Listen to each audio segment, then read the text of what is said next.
Now, I always tell my clients that health is a valid enough reason to stop drinking or to cut back on your alcohol intake. You don't have to call yourself an alcoholic. You can stop or make an effort to drink less just because you're aware that it has negative effects on you. You don't need to hit that rock bottom moment, and usually you know in your gut if this is something that might be good for you.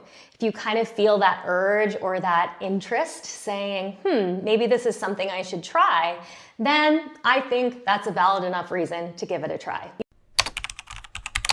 Hello and welcome back to the Dr. Brooke Scheller Show. I'm Dr. Brooke. I'm thrilled you're here with me today. I am really excited to share with you a client case today. And I wanted to share this because it is such a powerful example of how going alcohol-free can support our health, how some of our health concerns may be related to that ongoing alcohol consumption, and how living an alcohol-free life can really benefit your health. But developing the awareness of the effect that alcohol has on you can be the hard part, especially if no one has ever connected the dots for you.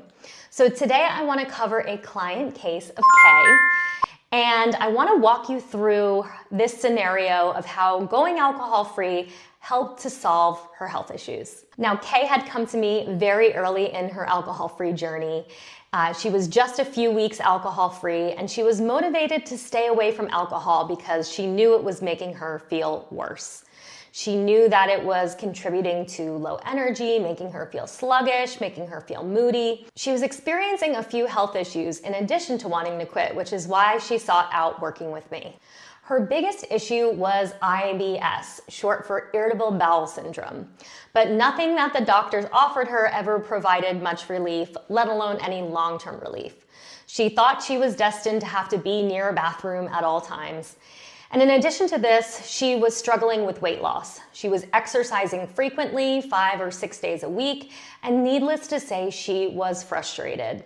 Kay says that she was eating clean, exercising, doing everything right, but I still felt stuck. In my belief, there is always a reason why we might not feel our best. And my goal is always to get to the bottom of why that is.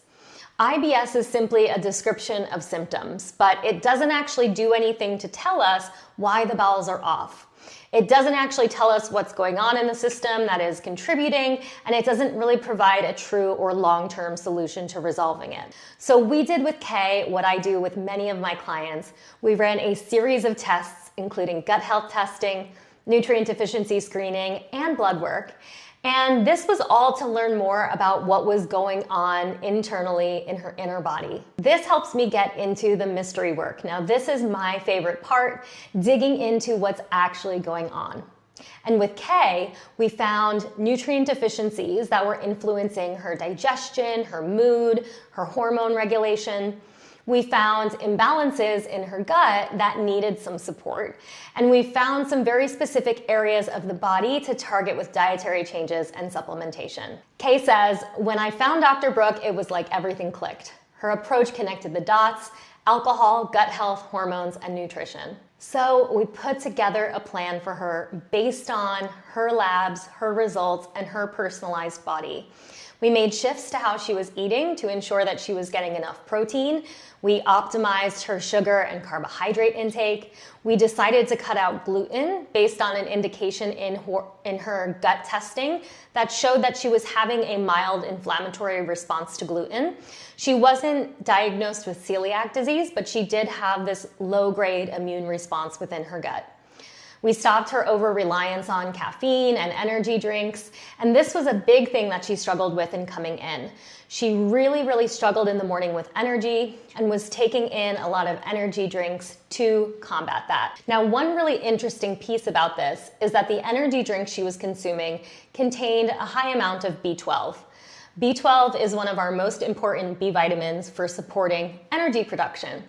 Now, when we looked at her blood work and her lab testing, She was taking in a lot of B12, but she wasn't actually absorbing it. So it was getting built up in her system, but it wasn't actually being absorbed and utilized. This is something that we made a lot of changes and added different supplements and things that helped her to actually start absorbing that B12 and having more energy.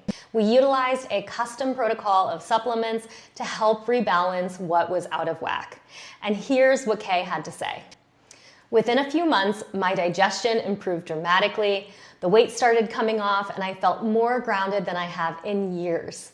It's not just about quitting alcohol, it's about healing from the inside out.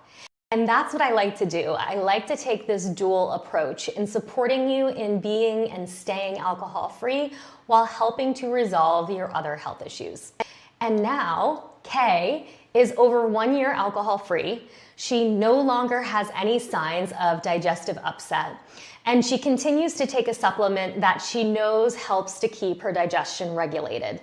In this case, she has clarity. She knows what works, and she uses alcohol-free living as a justification to support her well-being. So are you ready to learn more about what your body needs?